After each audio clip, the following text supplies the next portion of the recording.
Okay, guys, so I apologize for that. I'm still working on this screencast-o-matic thing. I like it, but there was there's a time limit on this one, so I'm have to pick up where I left off. And so we left off on the calculate the rate of decrease or percent decrease per minute in the detected level of phosphorylated stat 5 from 10 to 30 minutes. So I'll try to keep this one brief because I know that last one was like 15 minutes, but you can pause it, come back to it, whatever.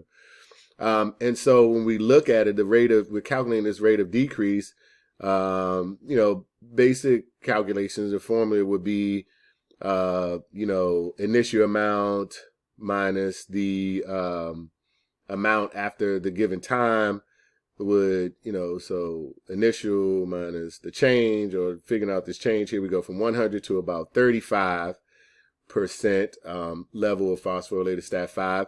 That gives us 65, 100 minus 35, that gives us 65% change, and then divide that over the period of time. So from 10 minutes to 30 minutes is 20 minutes. So like I said, if you divided 65 by 20, you end up with something like 3.25,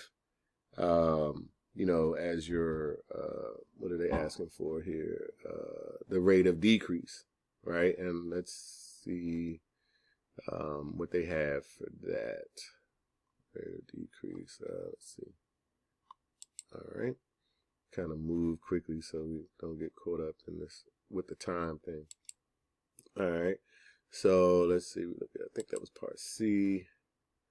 That was the first one. We saw the addition of insulin causes how we covered that. This must be part 2. The response indicates that the rate of decrease is between 3 and 3.5% per minute. 100 minus 35 gives us 65%. True.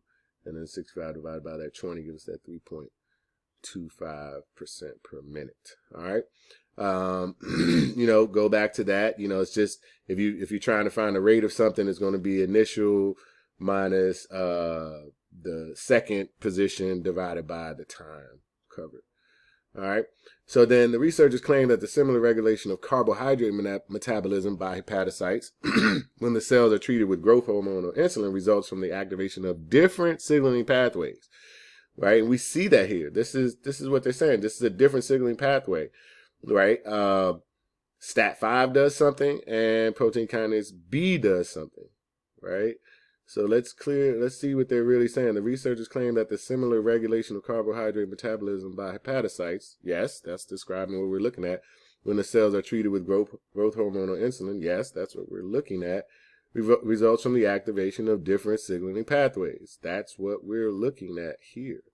So it says use the data from the researchers' experiment to support their claim. Well, we see that the data does show that, because we see that growth hormone regulates the phosphorylation of STAT5, and that insulin regulates this phosphorylation of protein kinase B.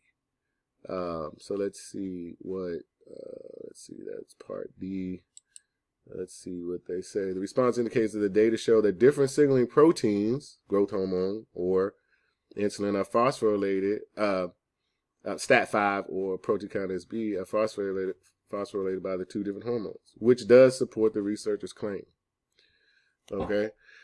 And so we have that, and I think I'm going to stop here. I mean, that's about 20 minutes worth of video. I'm going to make another, with the two, I'm going to make another one for the second question number 2, that involves this stuff of DNA replication and the protein or fibroblasts and the proteins that are present during that cycle. So I'll end this one here. Please take a look at both of these.